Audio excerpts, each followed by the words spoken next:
probably 60% or more of the people that have licenses today have never experienced a downward shift. Right. They got in 10 years ago, 11 years ago, after it had already done this. Right. And they came in either during a period, in that lull period where we were just riding the bottom, Yep. or they came in just as we were beginning to start crawling our way out. Yeah.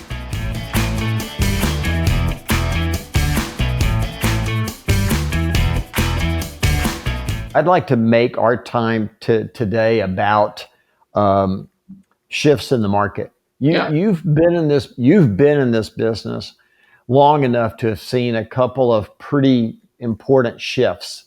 Right. You've seen it go up, and you've seen it go down.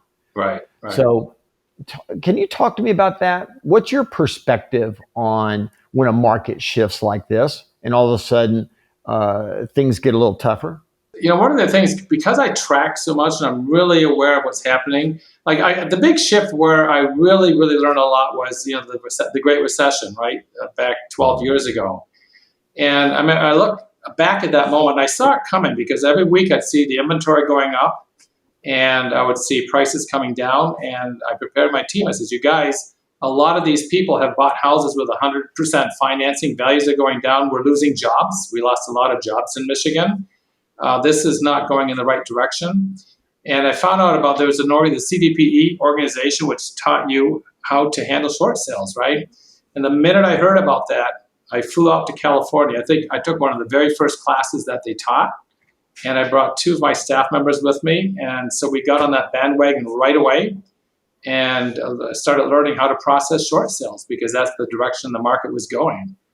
So it's just always really paying attention to what opportunities are out there for you to learn and who can teach you something to take you through that.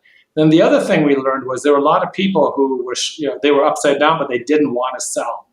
And so what we did, we started managing rentals, right? We had a whole bunch of rentals at one point.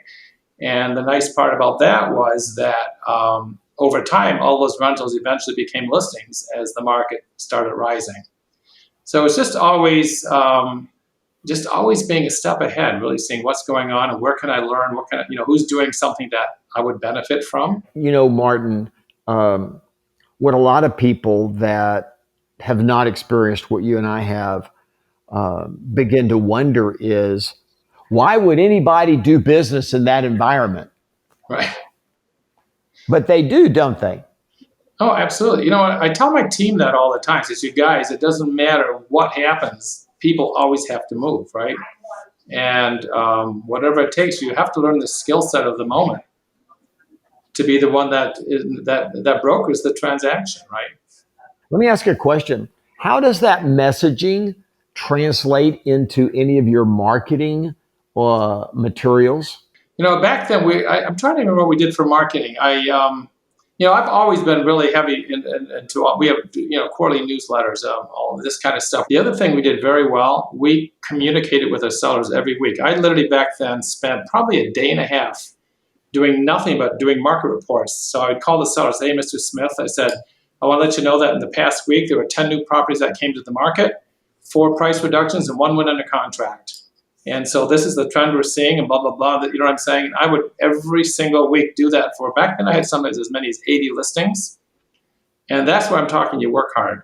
But what would happen is I would get their house sold, and then their neighbors would say, what happened? They'll say, they haven't heard anything. And then my clients would say, well, Martin's called me every single week. I know exactly what's going on. And that really catapulted our business too. The thing that buyer and sellers hate the most is not being informed. Right. And when the market is shifting, I called it, Jay and I and Dave called it in the book Shift, we called it, be the economist of choice. Yeah. But essentially, that when you say you communicated every week the data, that's what you were doing, right? Right. And it's interesting because for the last, 5-6 years, we haven't had to do that. Right? No, you haven't had to do that in a decade. No, and we're starting to have to do it again. And a lot of agents haven't done it, right? They've never had to. No, probably 60% or more of the people that have licenses today have never experienced a downward shift. Right. They got in 10 years ago, 11 years ago, after it had already done this. Right. And right. they came in either during a period, in that lull period where we were just riding the bottom, Yep. or they came in just as we were beginning to start Riding on the way crawling up. our way out. Yeah. Yeah. People keep asking me, like, the big question is, are property values going to plummet? A lot of people have that anxiety, and I don't feel that that's going to happen. I think we're going to see a little bit of a correction, but I don't think the difference between now and then is we have very strong demand. Supply is way below where it should be. Two things about that. I tend to agree with you, but I tend to stay out of the predicting business. And when I ask people is I say, look, we can't predict, but here's what we know.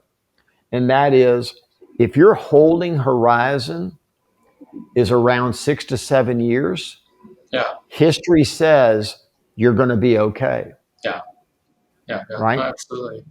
And I tell them the story of my first investment property that I paid $65,000 for, saw it drop down to $19,000, right? And then I sold it for $95,000.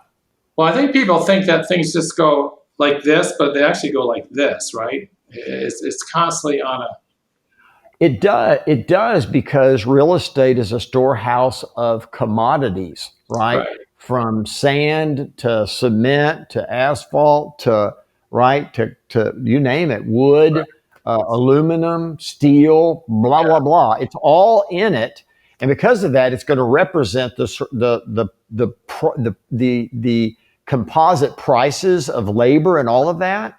Yeah. And over time, all of those will go up over time. Yeah. So what we know is that well-placed real estate is always going to, in a major market at least, or on the fringe of a major market, over time will always go up over time. Yeah. Oh, absolutely. It just will. So here's the analogy I use. I use the analogy of the stock market.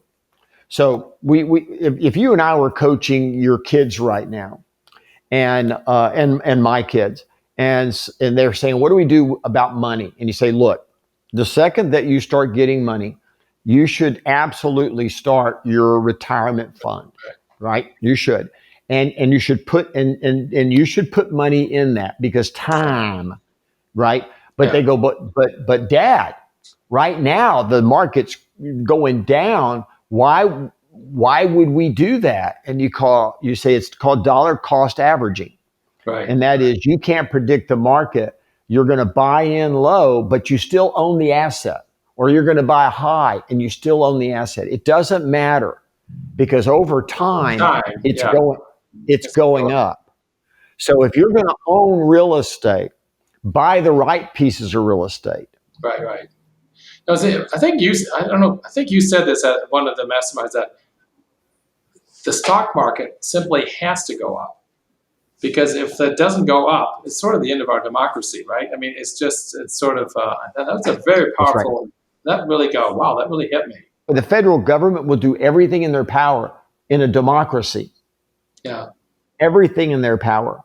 And, it's weird. I mean, this market could go in such a way that all of a sudden we see supply chain fixed in regards to gas and food, let's say, and that gets fixed. So all of a sudden we see that inflation pressure come off relatively quickly.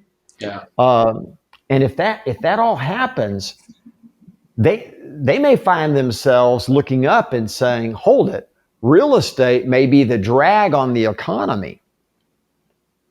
And then you watch it. If that actually happens, they'll turn around and drop those rates again. Yeah. They're raising them so they have a place to go. Interesting. Okay. I mean, that's why they're doing it. They have to raise it. They need to slow down. I mean, come on, having 5 offers on your house the day you list it, no matter what your price is, that's fantasy land. We lived that for a couple of years. We're not going to see that for a long time. Any parting advice to someone who's staring at this thinking that the world's fixing to end? I always tell people always have to buy and sell, right? And you want, like I said earlier, you just have to develop the skill set for that time, and that's which is basically based on what is your market knowledge, what is your experience, you know what I'm saying, and being able to explain that to the client so that they can understand and cooperate with your feedback. I mean, it's pretty straightforward. And the biggest thing, you got to have the data. You really do, and understand it. That's big. I think that's it. Yeah. That's it. All right, my friend. Good seeing you. Excellent. You too, Gary. Take care. Yeah. Take care. Bye-bye. Okay, bye-bye.